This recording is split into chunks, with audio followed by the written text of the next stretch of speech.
بسم اللہ الرحمن الرحیم۔ چاہے بلوط کی خصوصیات۔ چاہے بلوط میں داخل ہو کر اس کے اندر کی جو کیفیت میں نے ملاحظہ کی، اس کی تفصیل کچھ اس طرح سے ہے۔ اس کنویں کی اندرونی حالت عجیب و غریب تھی۔ اس کی تہہ اتنی وسیع تھی کہ انسان کو معلوم ہوتا ہے کہ کوئی کنواں نہیں ہے، لیکن جب انسان اوپر کو دیکھتا ہے تو معلوم ہوتا ہے وہ کنویں کے اندر ہے۔ بلوط میں میرا پہلا دن عالم برزخ کا میرا سب سے مشکل اور سخت ترین تھا۔ رات کا اندھیرا چھا جانے کے بعد ہمیں اس کنویں سے نکل کر ان قبرستانوں میں جانے کی اجازت دے دی گئی جہاں پر ہمارے جسم دفن تھے۔ بلوط کے رہنے والے ہر آدمی کے ساتھ عذاب دینے والے چند سپاہی، ان کے اپنے اپنے ہمسفر کردار بھی ان کے ہمراہ تھے۔ ہم بلوط سے چند لمحوں میں اپنے اپنے قبرستان پہنچ گئے، حالانکہ ہمیں قبرستان سے بلوط پہنچنے تک کئی مہینوں کا عرصہ لگا۔ ہر ایک اپنی اپنی قبر پر بیٹھ گیا۔ قبرستان میں گور کنواں کے سوا کوئی اور شخص موجود نہیں تھا۔ صرف ایک بوڑھی عورت اپنے بیٹے کی قبر پر بیٹھی گریہ کر رہی تھی۔ اس خوفناک تاریکی میں اسے کوئی ڈر نہیں لگ رہا تھا۔ جہاں وہ بوڑھی عورت بیٹھی ہوئی تھی، میں نے اس مقام کی طرف دیکھا تو وہاں پر اس کا بیٹا موجود نہیں تھا۔ اس سے پہلے مجھے پتہ چل گیا کہ یا تو کوئی نیک انسان تھا یا پھر عام انسان تھا، کیونکہ اگر وہ گنہگار یا کافر ہوتا تو اس کی روح اس کی قبر پر ضرور موجود ہوتی۔ میں نے اس بوڑھی عورت کو یہ اچھی خبر سنانے کی بہت کوشش کی کہ اس کا بیٹا نیک لوگوں میں ہے، تم اس کی فکر نہیں کرو، لیکن مجھے کامیابی نصیب نہیں ہوئی۔ وہ نہ تو مجھے دیکھ سکتی تھی، نہ میری آواز سن سکتی تھی۔ قبرستان میں آ کر لگ رہا تھا جیسے ہم جنت میں آ گئے ہوں، کیونکہ اس سے ہمیں چند گھنٹوں کے لیے ہی صحیح بلوط کے عذاب سے نجات تو مل گئی تھی۔ اگلے دن صبح ہوتے ہی عذاب کے سپاہی آ گئے اور مجھے بلوط کی جانب اڑا کر لے گئے۔ کچھ ہی دیر بعد میں بلوط کنویں میں تھا۔ یہاں پر ہر روز صبح اور شام کے وقت تمام گنہگاروں کو ایک جگہ اکٹھا کیا جاتا ہے، جہاں پر اس کنویں کی ایک دیوار پھٹتی ہے اور جہنم کی آتش فشاں سے بھی خوفناک آگ کا نظارہ گرایا جاتا ہے۔ یہ حرارت اتنی شدید ہوتی ہے کہ ہمیں اس کی گرمی محسوس ہوتی ہے۔ ہم پریشان ہو کر ایک دوسرے سے پوچھتے ہیں، کہیں ہمیں ابھی اس وقت تو جہنم کی آگ میں تو نہیں ڈالا جا رہا؟ عذاب کا سپاہی ہر شخص کے سرانے کھڑا ہو کر چیخ چیخ کر کہتا ہے، اے روز قیامت کو جھٹلانے والو، اے پیغمبر اور اماموں کو جھٹلانے والو، اے آخرت کے حساب و کتاب اور روز قیامت کی تکذیب کرنے والو، اے جنت اور دوزخ کو افسانی چیزیں سمجھنے والو، اے شیطان سے فریب کھا کر اس کا تابع محمل بن جانے والو، اہل دینداروں کا مذاق اڑانے والو، انہیں طنز کا نشانہ بنانے والو، لو موت کے بعد اپنے مقام کا خوب اچھی طرح سے نظارہ کر لو، اے دنیا کی زندگی میں مگن اور اس کی رنگینیوں میں گم ہو جانے والو۔ ہر انسان کی روح اپنی قبر میں داخل ہو کر اپنے جسم کی حالت کا مشاہدہ کر سکتی ہے۔ تم سمجھتے تھے یہ دنیا تمہاری تمام آرزوؤں کو پورا کر دے گی، اب ذرا اپنے برے اعمال کا انجام دیکھ لو۔ شاعر کی نصیحتیں۔ اس کے بعد ہمیں زبردستی خون و غلاظتوں سے مرکب پگھلی ہوئی دھات کا شربت پلایا جاتا ہے۔ مجھے ہر روز اپنا کوئی دوست یا واقف تو ملتا، ہم آپس میں باتیں کر کے اپنے دل کا بوجھ ہلکا کر دیتے۔ ایک دن میں نے ایک بہت غمزدہ شخص کو دیکھا جو ایک کونے میں بیٹھا رہتا، کسی سے کوئی بات نہیں کرتا۔ میں نے آگے جا کر اس سے پوچھا، تم ہر وقت اکیلے کیوں رہتے ہو، کسی سے کوئی بات کیوں نہیں کرتے؟ اس نے جواب دیا، مجھے کفریہ اشعار کی وجہ سے یہاں لایا گیا ہے۔ میں ندامت اور شرمندگی کی وجہ سے سارا دن خود کو کوستا رہتا ہوں۔ میں کتنا احمق اور بے وقوف تھا جو شیطان کے بہکاوے میں آ گیا۔ میں نے کہا، آخر تم نے ایسا کون سا شعر کہہ دیا؟ اس نے کہا، میرے اشعار عالم برزخ کے بارے میں ایک پیام کی صورت میں تھے۔ میں نے اپنے ان اشعار میں کہا تھا، جو کرنا چاہتے ہو کر گزرو، اس دنیا کے بعد آگے کچھ نہیں ہے۔ برزخ تو ایک خاموش اور بے جان علاقہ ہے، جو کچھ ہے اس دنیا میں ہے۔ بلوط میں مکمل خاموشی اور سکون ہے۔ میں نے کہا، اچھا تو یہ منحوس اشعار تمہارے تھے؟ اس نے کہا، ہاں، یہ کفری اشعار میرے کہے ہوئے ہیں۔ میں نے کہا، تجھ پر خدا کی لعنت ہو، تیرے عذاب میں اضافہ ہو۔ تم نے کہا تھا یہاں کی دنیا خاموش اور پرسکون ہے، لیکن یہاں تو ہر طرح آگ پھیلی ہوئی ہے۔ یہاں گہرے سکوت کے بجائے نہ رکنے والی آہ و فغاں، گریہ و زاری، دل خراش چیخیں ہی چیخیں ہیں۔ بیچارے شاعر نے کہا، اے بندے خدا، مجھ پر لعنت نہ بھیجو، میری ملامت مت کرو، میرے زخموں پر مزید نمک پاسی نہ کرو۔ میں تو سوچ بھی نہیں سکتا تھا کہ میرے اشعار والے بلوط کی اصل حقیقت اس طرح سے ہوگی۔ اب یہاں آ کر مجھے معلوم ہوا کہ انبیاء اعظام اور ائمہ معصومین نے عالم برزخ کے بارے میں جو کچھ بھی فرمایا تھا وہ مکمل درست ہے، اور جو کچھ میرے ذہن میں تھا وہ بے بنیاد اور غلط تھا۔ دنیا میں ہم مسلسل اپنی موت کی جانب رواں دواں تھے۔ ہمسایوں کی موت کا مشاہدہ کرتے اور انہیں قبر تک بھی پہنچا کر آتے، وہاں دفن کر کے لوٹ آتے، لیکن کبھی بھی ہمیں اپنی موت کا خیال نہیں آیا کہ ایک دن ہم نے بھی مرنا ہے۔ ہم ہر روز خدا کی تخلیق کی عظمت اور بزرگی کا مشاہدہ کرتے، آسمان کی وسعتوں کو دیکھتے، زمین کی لامحدود حدوں کو دیکھتے، پہاڑوں کی بلندی کا نظارہ کرتے، چاند سورج کی گردش کا مشاہدہ کرتے، لیکن اس کے مقصد، تخلیق اور ان کے خالق کے بارے میں غور و فکر ہی نہیں کرتے تھے۔ اس کے بعد اس شاعر نے میری جانب منہ کر کے کہا، اللہ تعالیٰ نے بہترین اور انتہائی ہمدرد قسم کے روحانی طبیبوں کو ہمارے لیے مبعوث فرمایا۔ حضرت محمد مصطفیٰ صلی اللہ علیہ وآلہ وسلم مریض کے پاس خود چل کر جانے والے اور انتہائی شفیق طبیب تھے، اور بیمار انسانوں کو غفلت اور گمراہی جیسی روحانی بیماریوں سے باخبر کرتے تھے، اور انسانوں کو ان کی بیماریوں سے تندرستی اور صحت و سلامتی کے بارے میں کوشاں رہتے۔ لیکن ہم جاہل اور متکبروں نے کبھی آپ کے شفا بخش نسخے سے مستفید ہونے کی سنجیدہ کوشش نہیں کی۔ ہمیں ان مہلک بیماریوں سے شفا مل جاتی۔ ہم نے اس جہاں فانی سے رحلت سفر باندھنے والے انسانوں سے کبھی بھی عبرت حاصل نہیں کی، بلکہ دیگر ہزار انسانوں کی طرح مکمل طور پر شیطان کی پیروی میں لگے رہے۔ ہم بدبخت اور روسیہ لوگ اگر کچھ ہوشیاری سے کام لیتے تو ہمیں موت کے بعد اس قدر خطرناک عذاب کا سامنا نہ کرنا پڑتا۔ ہم عقل مند ہوتے تو ہم موت، عالم برزخ، قیامت کی یاد سے اپنی نفسانی خواہشات پر قابو پاتے اور جہالت سے نجات پا لیتے۔ ان حقائق کی یاد ہمیں اللہ کی رحمتوں کے بارے میں پر امید کر دیتی اور ہمارے دل میں خدا کی عبادت، بندگی اور تقوی کی کرن روشن ہو جاتی۔ اگر ہم فہم و شعور کے حامل ہوتے تو عزیز و اقارب کی موت سے ہمارے طمع اور حرص میں کمی ہوتی، ہم دنیا کے حقیر و پست ہونے کا بخوبی ادراک کر لیتے۔ اگر ہم سمجھدار انسان ہوتے تو ہمارے ماں باپ اور دیگر رشتہ داروں کی موت ہماری عبرت کا باعث بنتی اور ہم برے کاموں سے باز آ جاتے۔ لیکن ہم حیوانوں جیسے نادانوں کا ہم و غم صرف اور صرف اپنا پیٹ تھا۔ ہم موت کی یاد سے قطعی غافل تھے۔ آخرکار ہم نے خود اپنے ہاتھوں سے اپنے آپ کو ہلاکت اور تباہی سے دوچار کر دیا۔ اب ہمارے مقدر میں خدا تعالیٰ، فرشتوں، رسولوں، اماموں اور عام انسانوں کے سامنے ذلت و رسوائی ہے۔ اب ہمیں کسی کو لعنت و ملامت کرنے کا حق نہیں ہے، کیونکہ یہ سب کچھ تو ہمارا اپنا کیا دھرا ہے۔ شاعر کے ساتھ میری یہ گفتگو شام ہونے تک جاری رہی۔ شام ہوتے ہی ہمارے عذاب یعنی آگ میں پھینکے جانے کا وقت قریب آنے والا تھا۔ بلہوت میں جب ہمیں بھوک لگتی ہے تو ہم مجبوراً اپنے موٹے اور ہونٹوں کو کینچی سے کاٹ کر اپنی بھوک مٹاتے۔ کینچی ہر وقت ہمارے ہاتھ میں موجود رہتی۔ اس کی اصل حقیقت یہ ہے کہ بے دین لوگوں کا ضمیر مر جاتا ہے اور وہ ہر برائی کو انجام دیتے ہیں، مال حرام کھاتے ہیں، اور سب کچھ لقمہ حرام کا ہی اثر ہے، کیونکہ حلال روزی کھانے والا کبھی بھی گمراہی کی طرف نہیں جا سکتا۔ ایک جنتی دوست سے ملاقات۔ دن، مہینے، رات، سال گزرتے جا رہے تھے۔ ہر صبح و شام ہمیں آگ کے حوالے کر دیا جاتا۔ یہ سلسلہ جاری تھا۔ ایک دن جب ہمیں آگ میں ڈال دیا گیا تو عذاب کے فرشتے میرے قریب آئے۔ پہلے تو میں انہیں دیکھ کر ڈر گیا۔ دل ہی دل میں کہا کہ لگتا ہے مجھے کسی نئے عذاب میں گرفتار کرنے کے لیے آئے ہیں۔ لیکن ان میں سے ایک نے کہا، ہم تمہیں اس کنویں سے باہر لے جانے کے لیے آئے ہیں۔ یہ خوشخبری سن کر میں بہت خوش ہوا۔ میں نے اپنے آپ سے کہا، شاید میری بیوی یا بچوں نے میرے لیے کوئی اہم نیک کام انجام دیے، اس کا ثواب مجھے ہدیہ کیا ہے، جس کی وجہ سے مجھے عذاب سے رہائی نصیب ہوئے۔ یہ سوچتے ہی میں پرواز کرتے ہوئے کنویں سے باہر آ گیا۔ میں اس موقع پر کردار میرے ساتھ نہیں تھا۔ یہ دوسرا موقع تھا جب کردار کے بغیر سفر کر رہا تھا اور اس پر مجھے بہت خوشی ہو رہی تھی۔ کنویں سے باہر آ کر میں نے دیکھا دو انتہائی حسین و جمیل فرشتے جو بہت خوشبودار، خوش لباس اور خوش آمدید کہنے والے تھے، وہاں کھڑے ہوئے تھے۔ کئی سال کے عذاب اور بدبو برداشت کرنے کے بعد ان خوبصورت اور معطر فرشتوں کو دیکھ کر میرا گمان یقین میں بدل گیا۔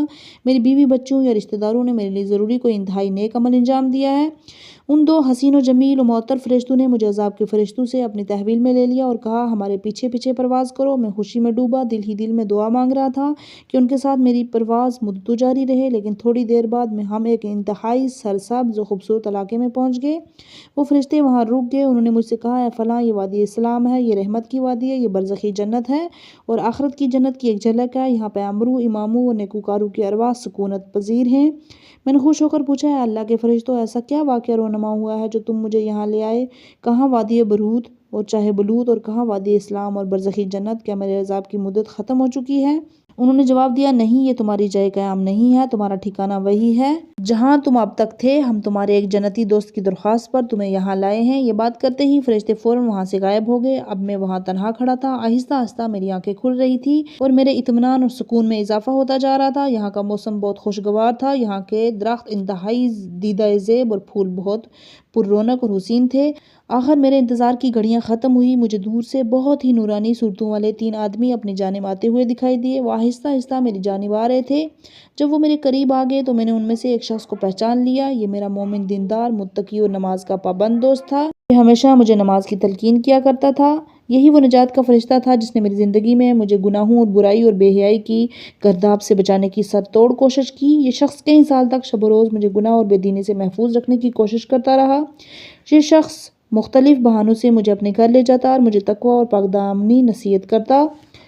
اسے جب بھی موقع ملتا یہ میرے گھر آتا، اپنے اچھے کردار اخلاق سے مجھ میں کوئی مثبت تبدیلی لانے کی بھرپور جدوجہد کرتا۔ یہ وہی شخص تھا جو نماز کے اول وقت اور نماز جمعہ کے وقت میرے گھر پر دستک دیتا اور مجھے نماز کے لیے لے جانے کی دعوت کرتا۔ یہی شخص مجھے آئے دن تفسیر، وعظ و نصیحت، مجلس اعزاز، دینی احکام کی محافل، مجالس و اسلامی دروس میں جانے کی دعوت دیتا، لیکن میں کسی نہ کسی طرح ان سے جان چھڑا لیتا۔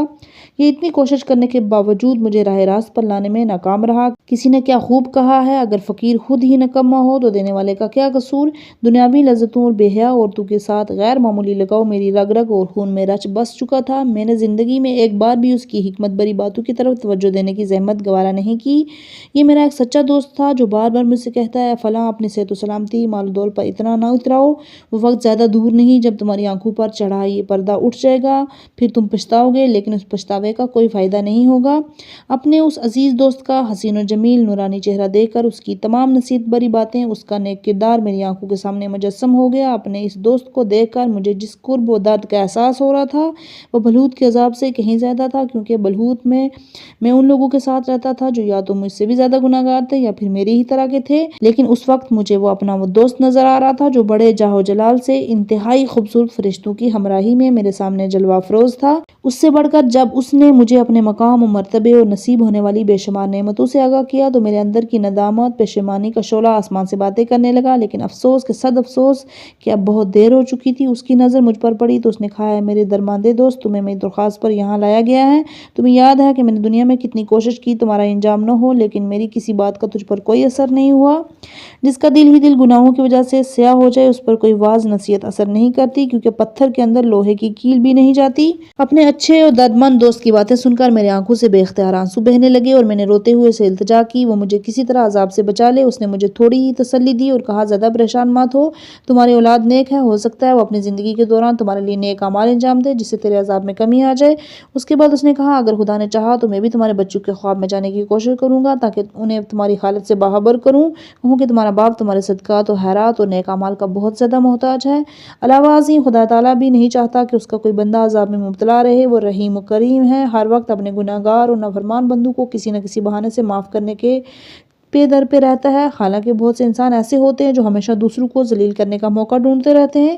اس کے بعد اس نے شہادت کا درجہ پانے والے دیندار اور بتقویٰ دوستوں، پیغمبروں، اماموں اور اللہ کے نیک بندوں کے ساتھ ملاقات اور خدا کی طرف سے اسے عطا ہونے والے مقام اور منزلت کے بارے میں بتایا اور کہا، اے میرے مسکین دوست، یہاں پر مجھے سب سے بڑی لذت حاصل ہے جس سے میں کیف و سرور میں آ جاتا ہوں، وہ یہ ہے کہ میں ہر وقت اپنے خدا کا شکر کرتا ہوں کہ اس نے مجھے ہدایت پا جانے والوں میں سے قرار دیا، تیری طرح گمراہ و بے دین نہیں بنایا جس کا انجام بلہوت ہے۔ قیامت کے دن بھی تمام شہداء مومنین کے سامنے ذلت و رسوائی تمہارا مقدر بنے گی، اور پھر آخرکار تم ذلیل و خوار ہو کر اپنے ہاتھوں بنا ہوئے جہنم میں پھینک دیے جاؤ گے۔ وہ جہنم جس کے بارے میں تمہیں نہیں معلوم کہ تم کب تک اس میں رہو گے، اس کا عذاب کیسا دردناک ہوگا۔ شہداء کی رہائش گاہوں کا دیدار۔ میرے دوست نے کہا کہ میں تمہیں ایک قابل دید جگہ پر لے جانا چاہتا ہوں، تمہیں ایک ایسے باغ میں لے جاؤں گا جسے دیکھ کر تم حیران ہو جاؤ گے۔ میں تمہیں شہداء کے باغ میں لے جاؤں گا تاکہ اسے دیکھ کر تمہاری حسرت و ندامت میں اور اضافہ ہو اور تمہیں اچھی طرح سے معلوم ہو جائے کہ تم کتنے گھاٹے میں رہے ہو، کتنی نفع بخش تجارت سے محروم ہو گئے۔ ہم چلتے چلتے ایک دروازے کے قریب پہنچے جس پر تحریر لکھی ہوئی تھی، شہدائے راہ حق و صداقت کی رہائش گاہ۔ میرے دوست نے اس دروازے پر دستک دی، تھوڑی دیر بعد دروازہ کھول دیا گیا۔ کیا خوبصورت محل تھا، طرح کی نعمتیں پھیلی ہوئی تھیں، مجھے آسمان سے باتیں کرتے ہوئے عظیم الشان محلات دکھائی دیے۔ یہ جگہ واقعی دیکھنے کے قابل تھی۔ دروازہ کھولنے والا ایک انتہائی خوبصورت نوجوان تھا جس کے سامنے 14ویں کے چاند کی خوبصورتی بھی مانند تھی۔ اس نے میرے دوست کو دیکھا، بڑے احترام سے اسے سلام کیا، خوش آمدید کہا۔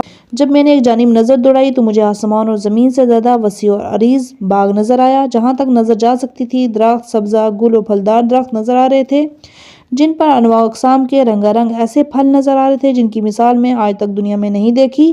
وہاں پر بہت سے دریا اور نہریں بہہ رہی تھی، بعض دریاؤں اور نہروں میں آنکھ کے آنسو سے بھی زیادہ صاف و شفاف لذیذ پانی بہہ رہا تھا، بعض میں دودھ، کچھ میں جنت کی پاک شراب اور کچھ میں صاف و شفاف خالص شہد رواں دواں تھا۔ یہ تمام نہریں اور دریا بڑی دلکش آواز میں ان درختوں کے نیچے سے بہہ رہی تھی۔ میں نے دروازہ کھولنے والے اس نوجوان سے پوچھا، کیا ان بہتی نہروں اور درختوں سے مالا مال اتنا وسیع اور عریض باغ تمہارا ہے؟ اس نے کہا، نہیں، یہ میرا نہیں ہے، میں تو اس باغ کے مالک کے ہزاروں نوکروں میں سے ایک نوکر ہوں جن میں سے ہر ایک کو اللہ تعالیٰ نے مخصوص کام سونپ رکھا ہے۔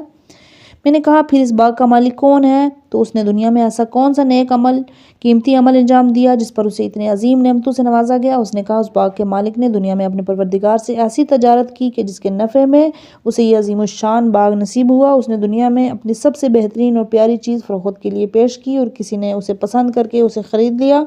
اس کی چیز بہت قیمتی تھی، یہ باغ اور نعمات اس پیش بہا چیز کی قیمت کا ایک حصہ ہیں۔ میں نے کہا وہ قیمتی چیز کیا تھی جسے اس نے فروخت کے لیے پیش کیا؟ وہ خریدنے والا کون تھا؟ اس نے کہا اس باغ کا مالک ایک شہید ہے جس نے محاذ جنگ پر جا کر جنگ میں حصہ لیا۔ وہ قیمتی چیز اس شہید کی قیمتی اور پاک جان تھی جسے اس نے فروخت کے لیے پیش کیا۔ اس کی خریدار پروردگار عالم کی ذات والا صفات ہے۔ یہ باغ دیگر نعمتیں خدا کی طرف سے دی جانے والی قیمت کا ایک حصہ ہیں۔ مجھے اس شہید کے مقام و منزلت پر بے انتہا رشک آیا اور اپنی بدبختی اور بیچارگی پر سخت ندامت اور حسرت ہوئی۔ آخر میں دیگر لوگوں کی طرح محاذ پر کیوں نہ گیا؟ مجھے بھی یہ مقام اور منزلت نصیب ہو جاتی۔ محلات کا نظارہ۔ میرے دوست نے کہا چلو آؤ تمہیں بعض مومن کے محلات بھی دکھا دوں تاکہ تمہیں اللہ تعالیٰ کی طرف سے اپنے نیک بندوں کو عطا کی جانے والی بے پناہ نعمتوں اور انہیں حاصل ہونے والے مقام و منزلت کا بھی اندازہ ہو جائے اور خود اپنی بدبختی اور گھاٹے کا بھی بخوبی پتہ چل جائے۔ اس پر اس نے میرا ہاتھ تھاما اور ایک محل کی جانب روانہ ہو گئے۔ یہ نہایت ہی سرسبز و شاداب باغ تھا جس میں کیلے، انار، انگور اور انجیر وغیرہ کے درخت لگے ہوئے تھے۔ سر بفلک عمارات نظر آ رہی تھی اور ہر طرف دلوں کو جلا بخشنے والی بہشتی نغموں کی آواز پھیلی ہوئی تھی۔ سبز و زرد اور سرخ یاقوت سے بنے ان دلکش محلات کی سونے اور چاندی سے تزئین کی گئی تھی۔ ہر عمارات میں حسن و جمال کے کئی پہلو تھے جو آنکھوں کو خیرہ کر رہے تھے۔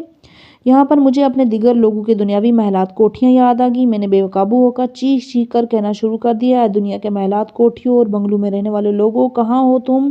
لوگوں کے خون پسینے سے بڑی بڑی عمارتیں بنا کر اس پر فخر کیا کرتے تھے، اب تمہاری عالیشان عمارتیں تو تباہ و برباد ہو چکی ہوں گی، لیکن تمہارے ظالمانہ اور برے اعمال اپنی جگہ پر باقی ہیں۔ اے ظالموں کہاں ہو؟ اے سرکشوں، اے نافرمانوں کہاں ہو؟ آج دیکھ لو خدا کے تمام وعدے سچے ہیں اور نیک لوگوں کا اجر ضائع نہیں ہوتا۔ دنیا کے بے گروہ اور معمولی مکان میں رہنے والوں کو یہاں عظیم الشان محلات سے نوازا جاتا ہے۔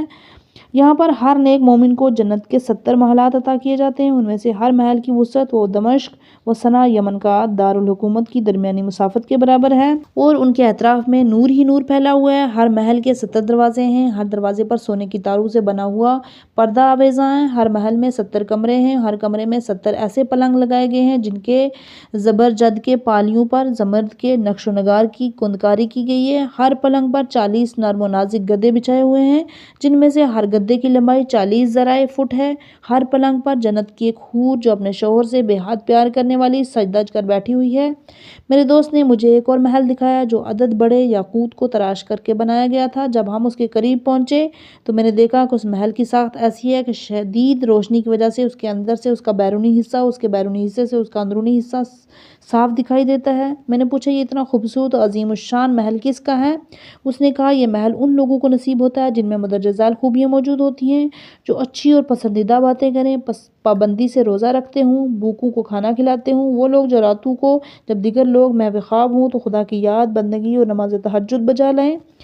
نیک دوست سے التجا۔ یہ سب کچھ دیکھ کر میں خود پر قابو نہیں رکھ سکا۔ میں نے بلند آواز میں گریہ کرتے ہوئے اپنے دوست سے التجا کی، اے میرے رحم دل دوست، اے میرے شفیق دوست، اے میرے ہمدرد بھائی، تمہیں اللہ تعالیٰ کے ہاں بہت مقام و منزلت حاصل ہے، تم اللہ تعالیٰ کے حضور درخواست کر کے مجھے معافی لے دو۔ خدا کی قسم اب تک بہت سخت عذاب سے گزر چکا ہوں، میں نے بہت سی اذیتیں برداشت کی ہیں، میں بہت ہی بھیانک چیزوں کو مشاہدہ کر چکا ہوں، بہت خطرناک راستوں پر سفر کی صعوبتیں سہ چکا ہوں۔ اے میرے پیارے دوست، تمہیں کیا معلوم کہ ملک الموت کے اتنے خوفناک حلیے میں میری روح قبض کرنے آیا؟ تمہیں کیا معلوم کہ میں نے راستے میں کس طرح کے خطرناک خوفناک جانوروں کا سامنا کیا؟ کاش تمہیں معلوم ہوتا مجھے سرب فلک کشیدہ کتنے اونچے پہاڑوں سے نیچے گرایا گیا۔ کاش تمہیں معلوم ہوتا کہ بلوت میں کس قسم کے لوگوں کے ساتھ رہتا ہوں جن کا دیکھنا بھی بہت بڑا عذاب ہے۔ کاش تم جان سکتے کہ میں نے اب تک کتنی خوفناک، بدصورت، غلیظ بدبو کی حامل مخلوق کو دیکھا ہے۔ تمہیں خدا کا واسطہ، تمہیں انبیاء اور ائمہ اولیاء کا واسطہ، تمہیں ہماری دنیاوی دوستی کا واسطہ، خدا تعالیٰ کی بارگاہ میں میری شفاعت کروا دو، مجھے معاف کروا دے، میری خطاؤں سے درگزر کر دے، اپنے فضل و کرم سے مجھے بخش دے، مجھے مزید ذلیل و رسوا عذاب میں گرفتار نہ کرے۔ میرے دوست نے جواب میں کہا، اے میرے قدیمی دوست، میں تمہاری شفاعت نہیں کروا سکتا، کیونکہ شفاعت ان لوگوں کے لیے ہوتی ہے جنہوں نے ایسے گناہ نہ کیا ہوں جن سے ان کا ایمان ہی ختم ہو جائے، وہ کافر بن جائے۔ تمہارے گناہ ان تمام حدوں کو پار کر چکے ہیں، تم کفر کی سرحدوں تک پہنچ چکے ہو۔ اس کے بعد اس نے صاف و شفاف پانی میرے منہ پر چھڑکا اور کہا، اے میرے پرانے دوست، تمہیں یہ بات اچھی طرح سے معلوم ہونی چاہیے کہ یہاں پر کوئی بھی کافر کی شفاعت نہیں کرے گا، کیونکہ تم دنیا میں روز قیامت کی بابت کافر تھے، یعنی اس کے انکاری تھے، لہٰذا میں بھی تمہاری شفاعت نہیں کر سکتا۔ تم مجھ سے ایسا تقاضا مت کرو جس کا پورا کرنا میرے بس میں نہیں ہے۔ اس بات نے میری رہی سہی امیدوں پر پانی پھیر دیا، اس لیے جب سے اس نے مجھے بلوط سے نکلوا کر اپنے ہاں بلوایا تھا، مجھے یہی امید تھی کہ وہ اپنے مقام و مرتبے سے فائدہ اٹھا کر مجھے برزخی جہنم سے نجات دلانے میں کامیاب ہو جائے گا۔ اس لیے میں نے اس کی طرف دیکھ کر کہا، اگر ایسا تھا تو تم نے مجھے یہاں کیوں بلوایا؟ اس لیے بلوایا تھا کہ میں تمہارا مقام دیکھ کر اور جلوں اور میرے اندر کی آگ مزید شعلہ ور ہو جائے۔ تم نے مجھے اپنے مقام و منزلت سے کیوں آگاہ کیا؟ اس برزخی جنت، اس کے پھلوں اور طرح طرح کی غذائیں کیوں دکھائی؟ جنت کی حوریں، محلات، نرم نرم بستر، سرسبز و شاداب باغات کیوں دکھائے؟ اس نے کہا، پیارے دوست، یہ جو تم نے بلوط کے عذاب سے نکل کر میرے پاس چند گھنٹے گزارے اور حسین و جمیل مناظر کا نظارہ کیا، اس خاطر تھا کہ تم دنیا میں کچھ عرصہ میرے دوست رہے ہو اور اس دوران تم نے میرے ساتھ کوئی بے احترامی یا برا سلوک نہیں کیا۔ تمہاری مجھ سے یہ ملاقات اس دوستی اور احترام کے ثواب کے طور پر تھی۔ میں نے آخری بار اسے التجا کرتے ہوئے کہا، اچھا تو کم از کم چند گھنٹے مزید مجھے یہاں گزار لینے دو کہ ان خوبصورت مناظر سے کچھ مزید لطف اندوز ہو لوں۔ اس نے میرے بات پر کوئی دھیان نہیں دیا اور وہاں سے چلا گیا۔ اس کے جاتے ہی عذاب کے 2 فرشتے آ گئے۔ انہوں نے کہا، جلدی کرو، تمہاری واپسی کا وقت ہو چکا ہے۔ میں بھی مجبوراً آنکھوں اور غمزدہ دل کی وادی اسلام سے رخصت ہوا۔ میں بھی مجبوراً غمناک آنکھوں اور غمزدہ دل کے ساتھ وادی اسلام سے رخصت ہوا اور اپنے عذاب کی جگہ اپنی جائے بلوط واپس آ گیا۔ اس وقت میرے اندر کا غم اندوہ کی دنیا اور آگ سے زیادہ جلا دینے والا تھا۔ درد بری نصیحتیں۔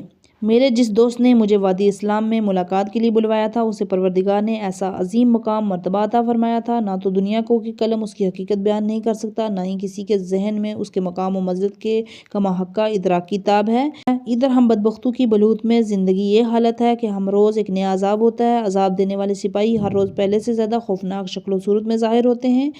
اے مجھے حاضر کرنے والے، میں اپنی آخری باتیں تجھ سے مخاطب ہو کر رہا ہوں، تم ان باتوں کو اہل زمین تک پہنچا دو۔ تمہیں یہ بات معلوم ہونا چاہیے کہ ہم ہر لمحہ موت کی جانب رواں دواں تھے۔ ایک زمانہ تھا جب ہم رزق اور برق و مال و دولت کے مالک تھے، لیکن در حقیقت ہم دوزخ کی جانب سفر کر رہے تھے۔ آخرکار زمین نے ہمیں نگل لیا۔ اے میرے حالات کا مطالعہ کرنے والے، سن لو، قبر ہمارے جسموں کے گوشت کو ہڑپ کر گئی ہے، جونک کی طرح ہمارا خون چوس گئی ہے اور اس نے ہماری ہڈیوں کو خاک میں تبدیل کر دیا۔ قبر کی پہلی رات میں ہی ہمارا بدن اس طرح خشک و ٹھنڈا ہو چکا تھا کہ اس میں ہلنے جلنے کی بھی سکت باقی نہیں تھی۔ ہم ایسے غائب ہوئے کہ اب قیامت تک ڈھونڈنے سے بھی نہ ملیں گے۔ اب کوئی حادثہ یا واقعہ ہمیں پریشان یا شادمان نہیں کر سکتا۔ اب تو ہمیں بادل کی گرج اور آسمانی بجلی کی زوردار کڑک بھی سنائی نہیں دیتی۔ اب ہم موسم سرما کی سردی اور موسم گرما کی گرمی بھی محسوس نہیں کرتے۔ ہم ایسے گمشدہ ہیں، کسی کو بھی ہماری بازگشت کا انتظار نہیں، وہ ہمارے لوٹ آنے کے بارے میں فکر مند نہیں ہیں۔ ہم وہ لوگ ہیں جن کے گھر و امارات تو باقی ہیں، لیکن ان کی رونقوں اور محفل میں ہمارا وجود نہیں ہے۔ ہم اس سے پہلے ایک دوسرے کے ساتھ ہوتے تھے، ایک دوسرے سے مانوس تھے، آپس میں بولتے چالتے تھے، ہمارا آپس میں آنا جانا لگا رہتا تھا، لیکن اب تک ایک دوسرے سے روٹھے لوگوں کی طرح ایک دوسرے سے دور ہو گئے ہیں۔ ہم آپ لوگوں سے دور نہیں ہیں، لیکن ہم تمہارے ساتھ نہ تو بات کر سکتے ہیں، نہ مل جل سکتے ہیں اور نہ ہی باہمی گفتگو کر سکتے ہیں۔ ہم نے ایسا تلخ اور کڑوا جام پیا ہے جس نے ہماری زبان سے گویائی، ہمارے کانوں سے سماعت کو سلب کر لیا ہے اور ہماری حرکات اور سکنات کو ختم کر کے ہمیں بے جان بنا دیا ہے۔ ہم تمہاری دنیاوی زندگی سے، ہنگاموں سے بے خبر ہیں۔ ہم ہر قسم کی محبت الفت سے عاری دوست ہیں۔ ہم ایسے رشتہ دار ہیں جو ایک دوسرے کے ساتھ مہر و محبت کے لیے ایک دوسرے کے پاس نہیں جاتے۔ ہم ایسے رشتہ دار ہیں جن کا آپس میں ہر قسم کا تعلق، عزیزداری دم توڑ چکی ہے اور ہماری تمام باتیں اپنا اثر کھو چکی ہیں۔ ہم وہ لوگ ہیں جن کے تمام رشتے اور برادریاں ختم ہو چکی ہیں۔ اس وجہ سے ہم ایک دوسرے کے پاس ہوتے ہوئے بھی ایک دوسرے سے مکمل بیگانے اور بالکل تنہا ہیں۔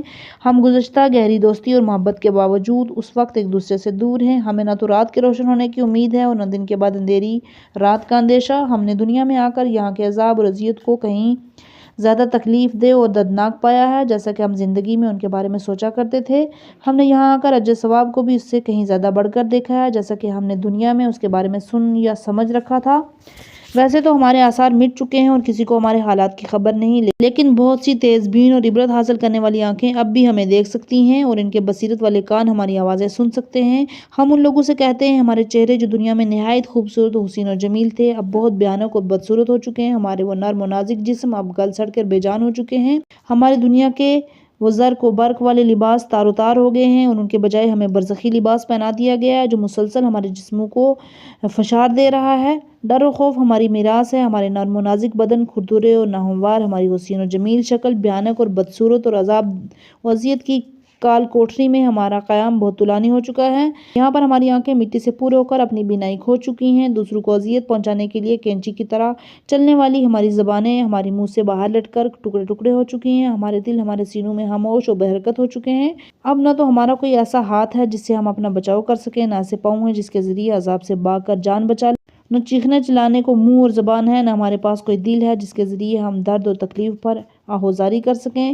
یہاں پر ہمارا غم و اندوہ ختم ہونے والا نہیں ہے اور نہ اس میں کسی کمی کے آثار ہیں۔ یہاں ہر روز ہمارے عذاب اور اذیت میں اضافہ ہوتا ہے اور یہ سلسلہ قیامت تک جاری و ساری رہے گا۔ پھر 50,000 سال کے طویل قیامت کے دن کو ہمارا حساب و کتاب ہوگا اور ہماری اصل سزا وہیں سے شروع ہوگی، مگر یہ کہ خداوند رحمان الرحیم اپنا لطف و کرم فرماتے ہوئے ہمارے گناہوں سے درگزر فرمائے اور ہمیں اپنی رحمت میں شامل حال فرما لے۔